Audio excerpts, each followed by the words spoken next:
Watching these back is going to give me so much anxiety. I'm just driving down the dirt road to my mom's house. Otherwise, I would not be holding the camera right. We've retained a lawyer. Kind of thought this whole thing was a no-go, a non-starter. Basically, I had not heard anything from the birth mother in weeks, and I very much wanted to maintain like a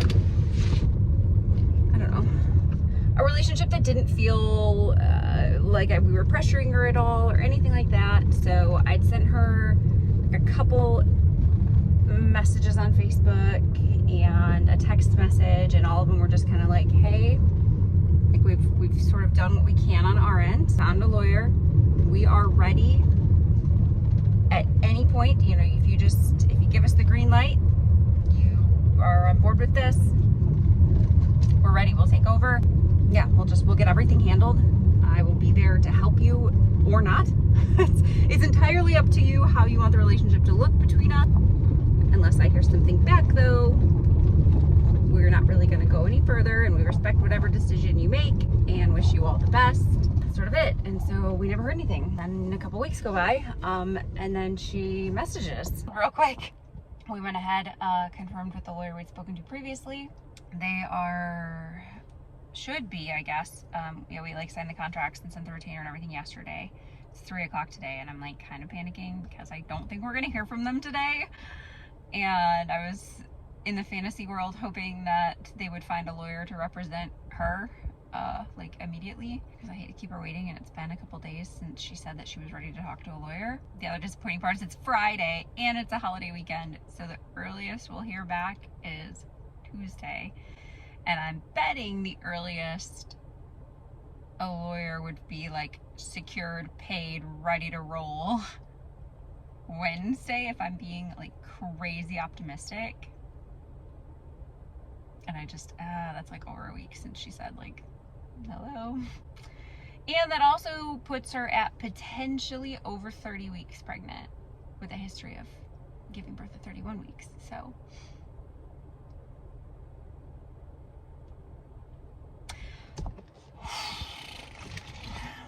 that's like exciting that we're potentially back in this. I don't want to get my hopes up too much either. There's still so many variables. I'm like trying to distract myself, not think about it too much, not get too excited, anything like that. Nothing's working. All I think about. And we're not committing to like, I mean, we have everything we need as far as a baby goes pretty much. We need to start looking at like plane tickets, hotels, car rentals. I would need to stay there for 2 weeks with Huxley before we're cleared to take the baby and ready at like a moment's notice. Obviously we need to get all of her prenatal stuff like in one appointment. Basically we need to condense an entire 9 months worth of doctor's appointments, so like ultrasounds, blood tests, urine tests, like everything. And everything is also out of my control, which drives me nuts, because like if I could handle this, you can bet like we would have had a lawyer right away. She would have been contacted. She would have signed papers. We would have signed papers. She would have been to the doctor, like just immediately. And nothing. I can't do anything. I can't do anything but just sit here and wait. That drives me crazy. Someday this might actually be a video that airs and concludes with a baby. Or it might be kind of like a lesson learned that we share. Just a quick update because it's all I'm thinking about. Gosh, I really, really, really hope one day you all see this video. It's something worth sharing, especially now the more like immersed in the adoption world I become, the more I educate and familiarize myself with all of it and see all of the other people trying to navigate it on both sides, the birth mothers and the adoptive parents. I think it's something that, I don't know, may be beneficial to other people, regardless of how it all turns out. We are finally at a stage where we're seeing things progress.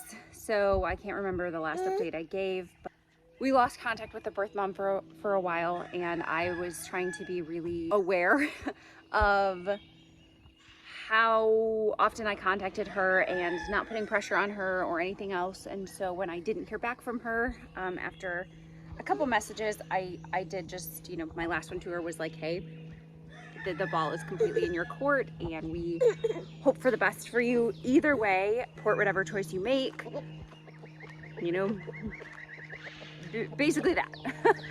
And she reached out like a month later, several weeks later, I don't know, saying, no, this is still what I want. They hired our lawyer, and our lawyer, started looking around trying to find her a lawyer, because in these situations you do want all parties involved to have their own representation. Finally secured one for her as well, and they just had their meeting, their first phone call yesterday, and I think both birth mother and I have expressed a little bit of, I don't want to say frustration, impatience over how long the process took once we retained our lawyer. And in all reality, it was just about a week and a half. So really not that long in the big picture, but for her and I, like once we both said we're ready, like we wanted everything to happen right away. A couple of reasons why also, outside of just like on our end, like being excited, on hers being anxious. She is very far along, and we don't know exactly how far because she has not been to the doctor yet. We're basing this on is just her past experiences and kind of where she feels she's at. And it's sort of an any day, potentially, situation right now. That coupled with some other outstanding predicaments, issues. Yeah, we are just really running up the clock here. Where did I leave off? My brain's all over the place.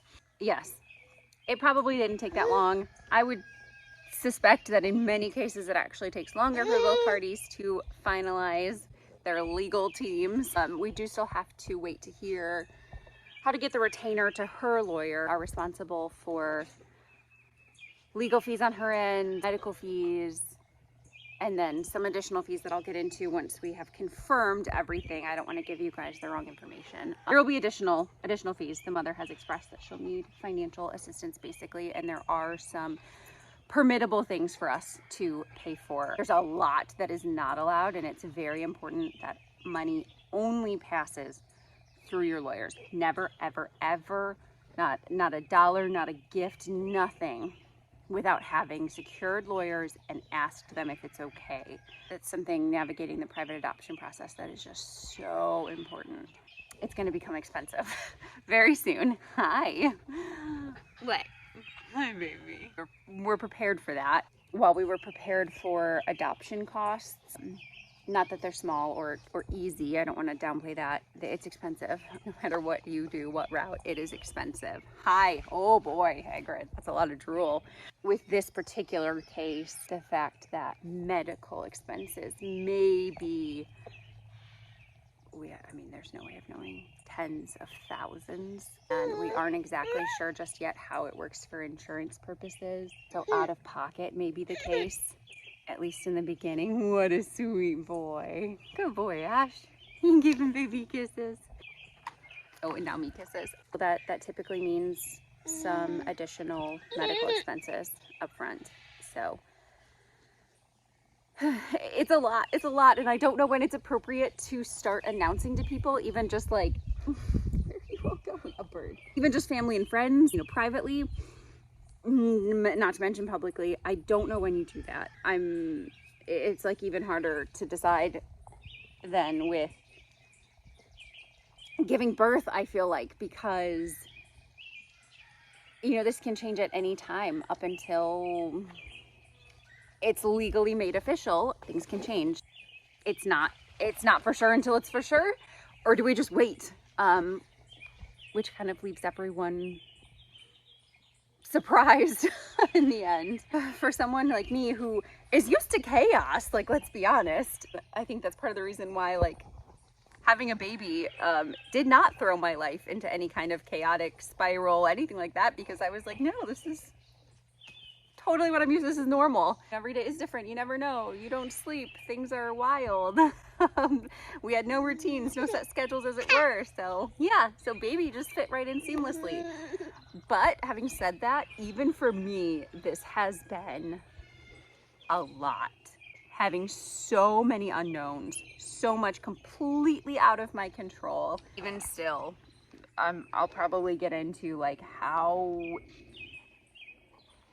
planning for when this actually happens when she goes into labor, trying to navigate like how we'll be there and how everything's going to be covered, taken care of physically. It's daunting. And so I have just been, really consumed with all of it. She meets with her lawyer on Zoom, I think, today. And then I imagine we will be paying the retainer. Paying the retainer and making that all official. And then next week she meets with her in person, at which point we really next step want it to be doctor's appointment, ultrasound. We want to know that this is a healthy, viable baby. We want to know how many babies. We want to know gender, all of that. Assuming we have time for all of this and that she doesn't just go into labor, in which case it's like everybody full steam ahead rush. So that's where we're at. It's still looking good. It's still progressing great. It's just so many emotions all at once. Yeah, that's the update. Stay tuned.